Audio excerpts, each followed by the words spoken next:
record a song and it'll just be put on a vinyl immediately. So wow, that's cool.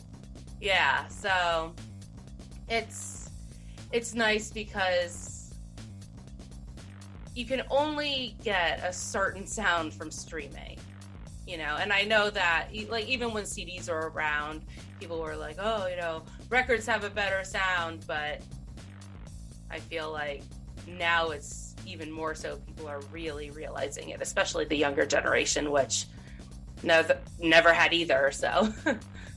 Yeah, I think, well, you get that warmth, no doubt, and I think also it kind of, having it on the turntable, like, does inspire, like, a different kind of focus, like if I throw on some music from my phone, I may or may not be tuned into it, but, like, if you're going to go through the trouble of setting it down and, getting the needle just right and sitting back, I mean, it's like, it kind of just sets a stage that, allows for the music to maybe be heard a little bit more like, the artist would intend or something like that. I think that there's a lot of, I'm with you. I'm really glad it's coming back, because it also kind of, it's filling that gap where, because music is so easily accessible and essentially free. I mean, there's subscription payments and such, but it's essentially for a consumer. You can get it for free.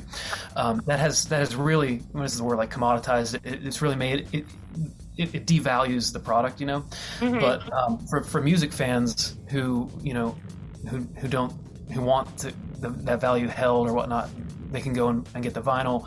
There are other things kind of coming through that help. I don't know, just continue a little bit of that reverence for the songs that you love. I can't even think about some of the the songs I growing up that I listened to, and just haven't been able to just click a button. It was like a special thing when it come on the radio or when you went to the store to pick out the CD. So it's nice that some of that's still around or is coming back in its own way. It's cool.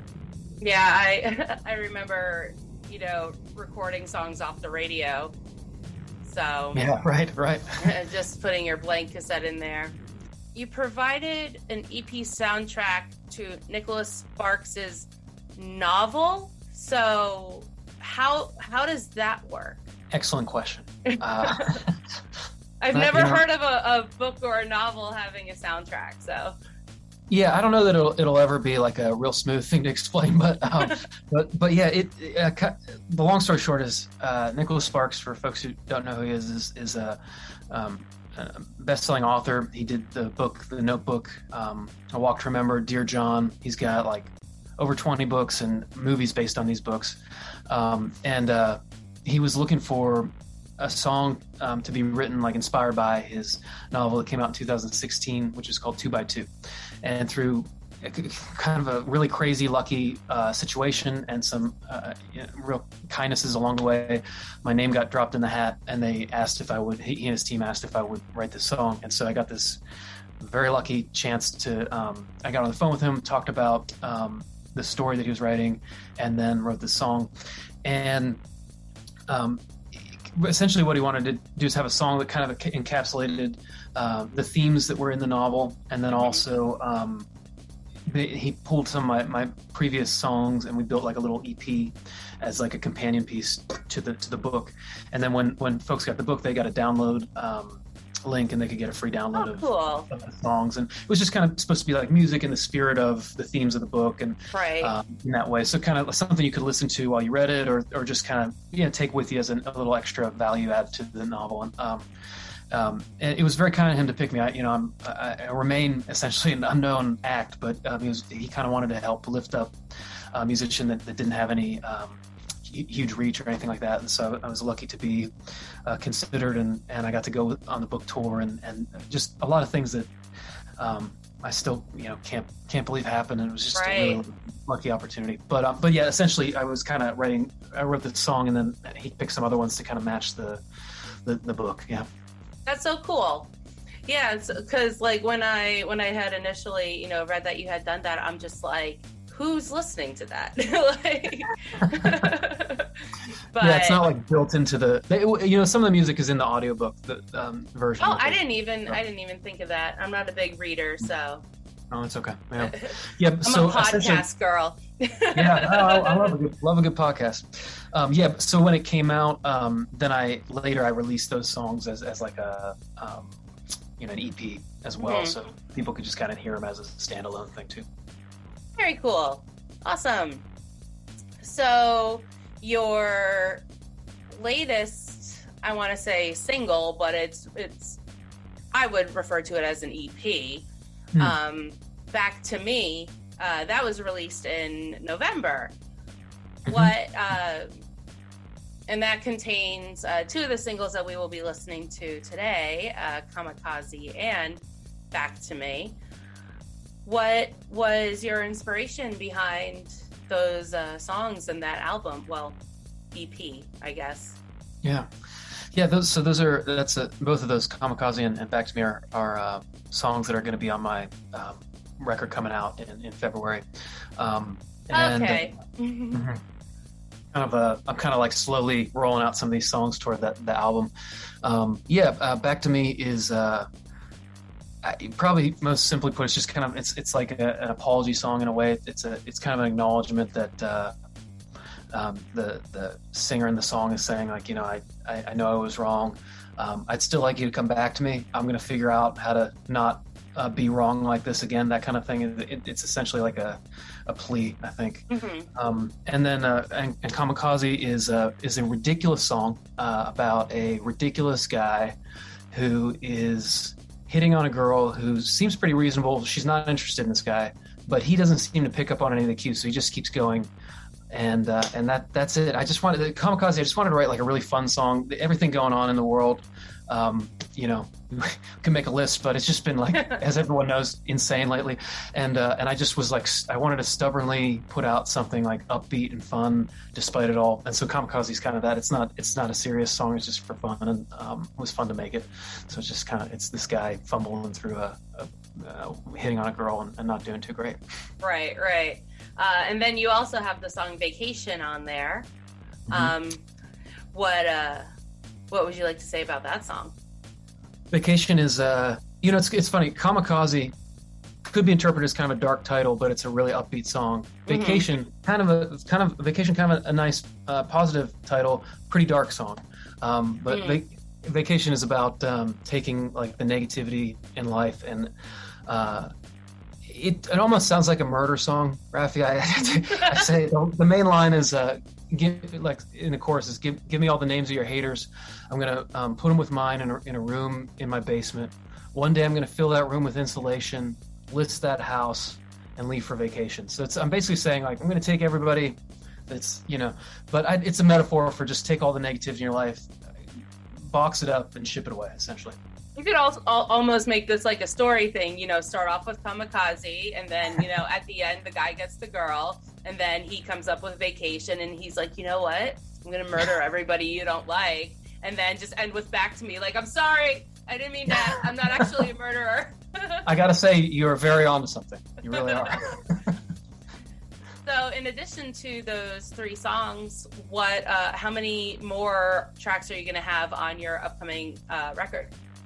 Yeah, it's a pretty short album. It has 8 tracks total. So okay. Just a handful more coming. Yeah. Very cool. Very cool. Do you? I didn't look it up, but do you have any music videos for those songs yet? Kamikaze, official art film. Found it. I generously titled it art film. No one has really commented on that, but I thought it was, kind of like just hilariously arrogant or obnoxiously arrogant to call it an art film. It's just hopefully a funny music video. But we had a lot of fun making it. But it's me as the guy who's not doing great, hitting on a girl, and then the woman is my wife, and she didn't require any coaching. I was just like, just respond to me like you normally do. And everything kind of worked, fell right into place. So. Right. So I love the image that you use, just you guys in the clouds and then the unicorn in the background. Pretty awesome. Thank you. Thanks. We took this, so it was a fun video to shoot. We did different scenes in different breweries in the greater Youngstown area where I live. And But in one of the breweries, a place called Birdfish Brewing, we set up this huge green screen, and then we were able to kind of, be as ridiculous as you saw there. Nice. Very cool. So, all right. So the first single of yours we're going to listen to is Kamikaze. So here is Kamikaze by J.D. Eicher.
I thought you were a kamikaze. I say that is incomprehensive. Ooh, I think you're catching on to me. Ooh, I think I'm gonna let you. Ooh, I think you're catching on to me. Ooh, I think I'm gonna la la la. Oh oh oh. La la la la. La la la la. Oh oh oh. La la la la. I think I'm gonna let you. And we are back. That is a fun song, Kamikaze, and I can't wait to watch the video later because I have not yet. But next we are going to listen to Back to Me. Are you planning a music video for that one, or are you not?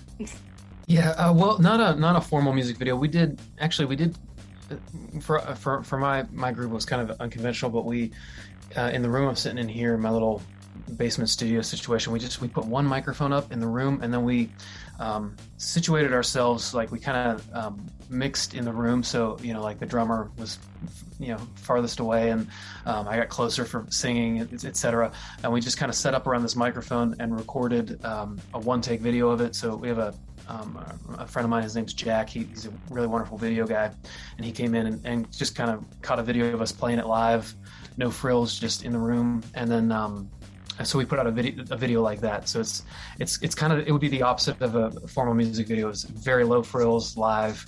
But this song, I think, is kind of one of those songs where the raw, most quote unquote honest version of it can be a good thing, because it's really a song about your imperfections. So why not let the song kind of have some of those, I guess, was our thinking. Exactly, especially because from the point of the main character of the song, like it's straight from the heart, and you don't want anything distracting from that. So so here is Back to Me by J.D. Eicher. I've been living like a ghost in my own mind. Some will tell you that we're